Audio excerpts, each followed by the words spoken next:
So how do we ensure that, capital, finance, banking, all that regulation, how do we open it up to make sure that the majority of the people are able to participate in that? Thank you.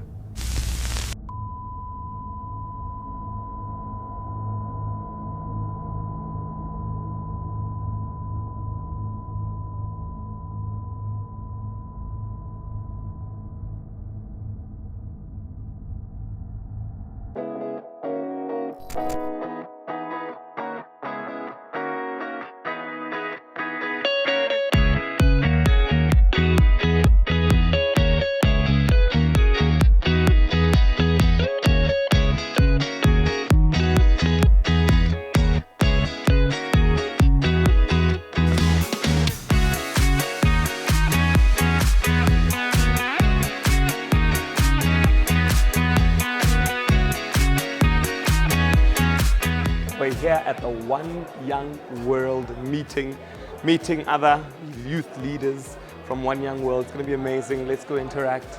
Let's have fun, and let's also build a better world for every young person out there. Let's go.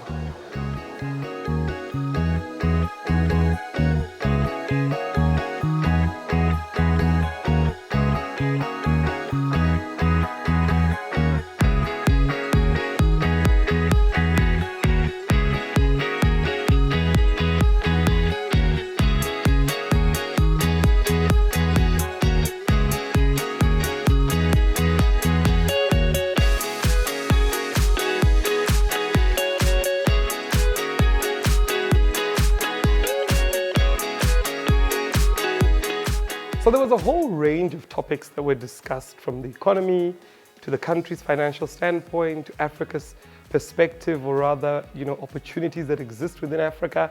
And a few things struck out for me. One of the things that struck out for me was the way that different people look at the South African economy. Now, I want to just ask you, the viewer, the question. How do you think the South African economy is doing at the moment that you're watching this video? Do you think it's doing well? Do you think it's doing badly? Do you think it could be better? What do you think about the South African economy? I think for me, what was quite interesting was hearing the different perspectives that existed, and obviously a very good perspective on Bitcoin, some of the banter and the chats that people were talking about Bitcoin. It was a very interesting way to see the African economy. But there was something that was very concerning for me. All right, wonderful. My name is Mpho Dagada. I'm part of One Young World, but also I sit on the advisory for the Fourth Industrial Revolution in the South African presidency. And my question is to, with your experience in the banking fraternity and the finance fraternity, we find that, in emerging markets like Africa, South Africa included, a lot of banks, or rather we don't see color ownership of financial institutions. And I wanted to hear from you in terms of inclusivity and getting more people of color within financial institutions in ownership positions. How do we do that, especially with your experience transitioning with Nelson Mandela, where you were right in saying these are revolutionaries that have now gotten into power, and when they get to power, most of the struggles is corruption, because there is no access to capital, and it's a vicious cycle that we all need to make sure escapes, especially in governments. So how do we ensure that capital, finance, banking, all that regulation, how do we open it up to make sure that the majority of the people are able to participate in that? Thank you.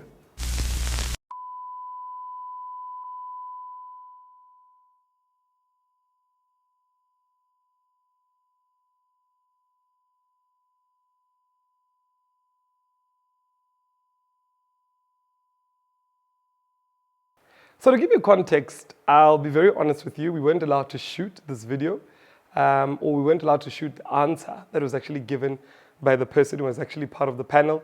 But this is a leader in South Africa who basically created the banking framework in South Africa and has influenced Africa. And to be very honest with you guys, I was not happy with the answer.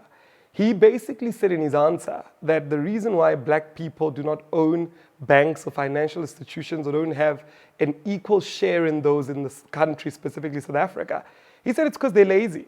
He said there's equal opportunity for everybody, and the reason why they are not getting the opportunity or not going for it has to be because of laziness, because the ruling party is a black party or majority black party. And that was his framework and his thought. And I just want to ask you, what do you guys think of that? Because I thought that that was a very incorrect or very one-sided viewpoint.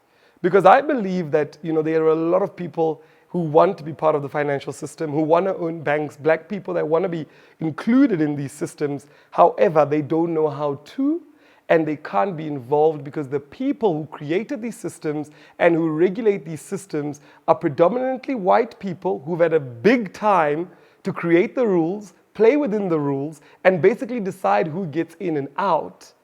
And now you've got these young black people that want to get in, and basically when they get there, they're told, hey, there's rules to be followed. Some of the rules are, it takes a long time to get a bank started. If you as a black person want to get a bank started, it takes you years to do so. However, there are white people that have had the privilege of apartheid, that only they could participate, and for them it's much more simpler for them to get involved. So some of these systems, I believe that these are systems where you really need not black economic empowerment in terms of giving out money and funding, but black economic empowerment in terms of breaking the rules down and allowing black people to catch up. Basically recreating frameworks that will accelerate the black applicant who's able to apply to own a bank, and a system that should take them 3, 4, 5, 10 years should be consolidated, and they should be assisted for it to take them 3 months. Why? Because we're seeing that the frame grounds or the framework currently is not fair. These are some of my opinions. I want to know from you guys what you think. But for me overall, I was very disappointed that the event ended up as a talking point, exacerbating or rather highlighting on how lazy black people are, instead of it being an opportunity to say, hey, how do we break down these frameworks and these walls to get the black majority in on these banking systems and these frameworks? That's my opinion. Those are my thoughts. I'd love to hear what your thoughts are, what you think about it. But thank you so much for watching this video. And remember, ladies and gentlemen, when we make events, when we attend events, when we speak at events, please remember, ours is to make sure that we break down these frameworks that destroy people's confidence into entering these specific sectors and give it to them simply. But not only that, also make sure that it gets translated into legislation so that they are able to participate, especially the ignored minority, the ignored majority, and those that have just not had equal opportunity or equal share in these great opportunities that we've got in our country and all around the world. So I just want to leave you with those words to say, if you're in any position of power, if you're speaking somewhere, you're going out to a conference, make sure that you fight for those that have been previously disadvantaged, and not just fighting by saying so, not just fighting by maybe calling them out lazy and telling them what to do to stop being lazy, but by actually fighting the system that's been created, the white-collar system, to make sure that they are able to break down those walls and get involved and get in.